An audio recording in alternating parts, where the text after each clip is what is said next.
I wouldn't do this, but you know, I get letters all the time, and usually from orphans. And they're always asking me how I became host, so I figured tonight I would talk about it. Usually what I tell them, I'm like, listen, Johnny No Parents, you don't just become host easily. You gotta work very hard for it. Christian, I'm sorry, I have to interrupt. Excuse me, I'm in the middle of something right now. I know, I'm sorry to interrupt. I'm with the network. Network? We've been, BUTV, we've been reviewing your resume. Yeah. And we found a few discrepancies. Would you like to go over? Discrepancies? Like what?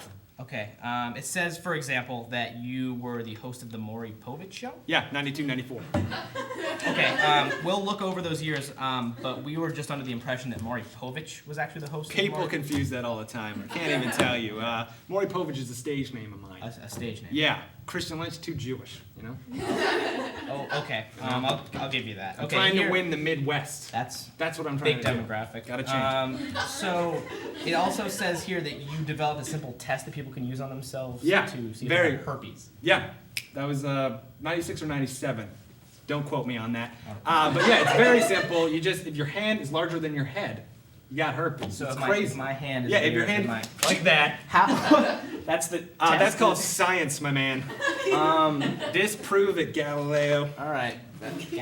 Whatever. Okay. Doesn't need to make sense. Okay, Science. That's fine. Okay, this one here, we couldn't even see if this was actually a qualification. It says that you killed a bear with a butter knife. Yeah, I did. That was one of my proudest moments. Actually, the bear's right there. I'm not a bear. I'm your editor. Hey, how you doing? Okay, that's actually Ben Simpson, your editor. That's not a bear, and on top of that, he's clearly alive. I'll be damned. Could have fooled me. Okay, just this one is Look the at one. him, he's hairy. That's valid. But we still, finally, you said that you were at one point the director of FEMA? Yeah. Oh yeah, the FEMA years. That was the heyday. Okay.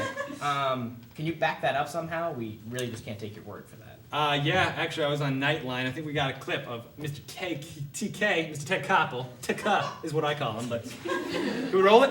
Earlier this evening, I spoke with the director of the Federal Emergency Management Agency. I asked about the discrepancy between FEMA's estimate of the number of people at the convention center and the mayor's estimate. One of you was wrong. It's either 5,000 or 15,000. Do you know? Yeah, Ted. Actually, I've sent an army down there to find out what's going on down there. I'm trying to find out myself. As far as I know, the numbers are somewhere around 25,000 to, 1 million people. Not really sure. Okay, so it sounds as though the mayor who said 15 to 25,000 was closer in touch. I've heard you say during the course of this evening on a number of interviews, you just found out about it today. Don't you guys watch television? Don't you guys listen to the radio? Our reporters have been reporting about it for more than just today. Yeah, actually, Ted, I do watch TV, for your information. 24, House, all good programs, occasionally Grey's Anatomy. But no, I do not watch the Katrina stuff when I go home. I like to go to a fantastical world. I don't like to bring my work home. That's why I usually watch things involving ninjas and unicorns. Wow. All right. Yeah. I really can't. Are you argue that. happy? You were actually. Oh my God. That's actually a little disconcerting. See, I'm proud of my FEMA years. Thank you. You got okay. Well, you know what? I'm sorry. This was just obviously a big mess up on our part. I understand. Your job is safe. You My can- job was on the line? I'm gonna go. All right. Good luck with the rest of that show, and take care of it. We'll be right back.